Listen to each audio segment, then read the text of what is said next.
Bonjour les amis, alors là c'était, il y a Crédit Lyonnais derrière moi, c'est une banque dans laquelle j'avais un compte bancaire, enfin LCL, mais auparavant ça s'appelait Crédit Lyonnais. Et alors pourquoi je vous parle de ça? Parce que auparavant, en fait, bon, j'avais non seulement un compte dans cette banque, mais surtout, et c'est ça le plus marrant, c'est que j'étais interdit bancaire.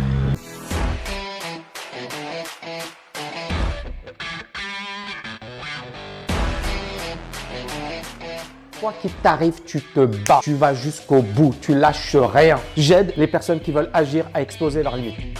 C'est-à-dire qu'à un certain moment, voilà, j'avais payé des biens, etc.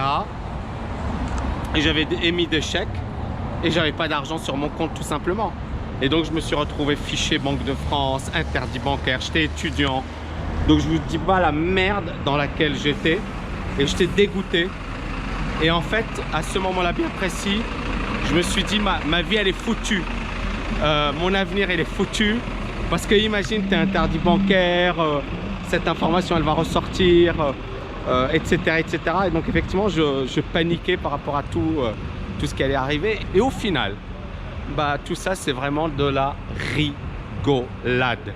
Alors bien évidemment je ne vous recommande pas d'avoir un interdit bancaire, mais une chose est sûre, quand on démarre, bah, tout ne sera pas parfait. Il y aura toujours des moments effectivement où voilà, on fera des conneries, on fera des erreurs de jeunesse. Et il y a certaines personnes effectivement qui font des erreurs et puis elles se disent leur avenir il est foutu, elles pourront jamais. Parce que moi je reçois énormément de messages de personnes qui me disent Tami, voilà, j'ai raté ceci ou j'ai raté cela ou j'ai fait ceci ou j'ai fait cela. Et ça devient tout de suite la catastrophe et ils se disent ça y est, c'est foutu, ma vie elle est foutue, je pourrai jamais me relever. Et ce que j'ai envie de vous dire à travers cet exemple, c'est voilà ce que j'ai vécu. Donc j'ai vraiment vécu ça, j'ai vraiment vécu finalement, et je suis passé par ce type de situation. Et au final, on s'en fiche. On s'en fiche. C'est-à-dire, il y a toujours la possibilité de se relever. Il faut juste être focus sur les solutions, pas sur les problèmes. Il ne faut jamais se dire c'est la fin du monde, je ne pourrai jamais réussir, j'aurai jamais la possibilité, surtout quand on est jeune. Moi les gars qui me disent j'ai 25 ans, j'ai raté ma vie, je leur dis arrête de déconner, arrête de raconter des conneries. T'as 25 ans, t'as l'avenir devant toi. Moi voilà, j'avais toutes les raisons de me dire bah, j'ai raté ma vie, je me disais ça parfois, je me disais j'ai raté ma vie, ou peut-être que j'aurai jamais d'avenir, ou peut-être que j'aurai jamais ceci ou j'aurai jamais cela. Mais en fait je crée du négatif.